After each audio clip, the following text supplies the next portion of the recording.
morning robe, as you might say. And today, the title of the section that we'll be reading is Long Range and Short Range Goals. Amin, hunting tigers in India, was suddenly surprised by a huge Bengal tiger. It was almost on top of him. The man raised his rifle and fired, but he overshot and missed. The tiger, frightened by the man and thrown off stride by the noise of the gun, leapt towards the hunter, but the leap was too wide, and he missed his prey. The man returned to camp and spent several hours perfecting his aim for short distances and quick firing. On the following day, he again stalked the tiger. Finally, he spotted the beast at some distance. The tiger was practicing short leaps. It's a charming little story. And it started me thinking about a subject it seems we can't say too much about: goals. Did you ever sit down and make a list of everything you want? It's a very interesting experiment, and you'll make some surprising discoveries.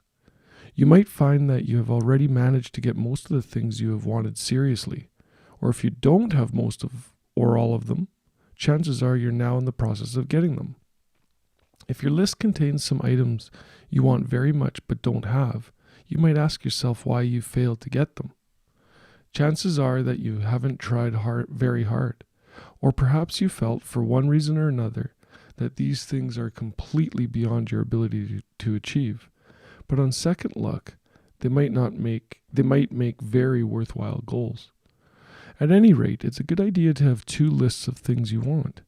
The first list would include those bigger goals that relate to your career or the overall good of your life or your family. These might include the position and or income you're working toward, perhaps a higher educational degree, a certain amount of money in your savings account, a plateau of business success, or that beautiful home you've had your eyes on. The other list could be a fun list. It might include the car you want for no good reason except it's the car you happen to want, redecorating the house, getting new furniture, traveling to some special place, perhaps abroad, buying a new wardrobe.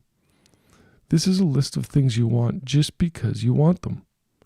Now here's where the story of the tiger comes in. We all should have long-range goals. These should be on our number one list, and each of them should be numbered in the order of importance to us. These are the goals that might take 5 years or longer to achieve. They're extremely worthwhile to us, and we should be working toward them daily. These are the goals that give meaning and direction and substance to our lives. But we also need short-range goals. These are the goals that add zest and interest to our lives and fun and break up the monotony of the long haul for the long-range goals. We need to practice these short jumps too. If you're honest with yourself about the things you want, not idle, will-o'-the-wisp wishes that change from day to day, but things you're serious about, you'll find that they all can be yours and in a surprisingly short time, if they're taken one at a time. It's been said that people can have anything they want. The trouble is that they don't know what they want. Get off by yourself for a quiet hour or two and make up your two list. It's fun and very rewarding.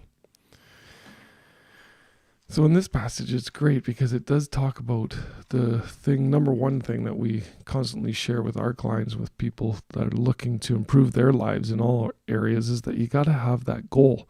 But here we're talking about the two goals that are worthy of figuring out. As he said, make two lists, right? The first list is the bigger goals relating to your career, and the overall good of life or your family. The second list is your fun list, and that's the list that has the Lamborghinis on it and like you said, maybe the new house and the type of car and maybe a place to go travel or the wardrobe or things like that. And those are the smaller goals that kind of, think of them as the ones that kind of, like he said, bring zest to life. Keep it interesting, because going for those longer goals, those long range goals, which you said should be on your first list, taking more than 5 years to acquire, you need to achieve these smaller goals to keep you in the mood or in the attitude to continue moving forward with the big goal.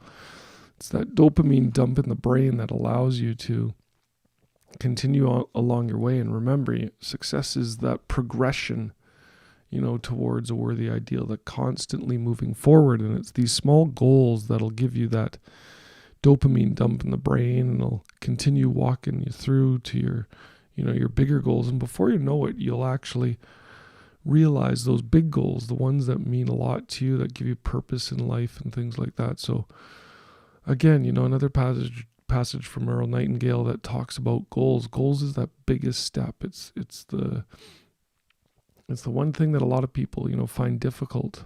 And like he said at the end of this passage, just get off by yourself, go somewhere, sit down quietly, grab a list, grab a piece of paper and a pen and start writing out those things that you want. Make it a grocery list and just, don't have any judgment of any of them.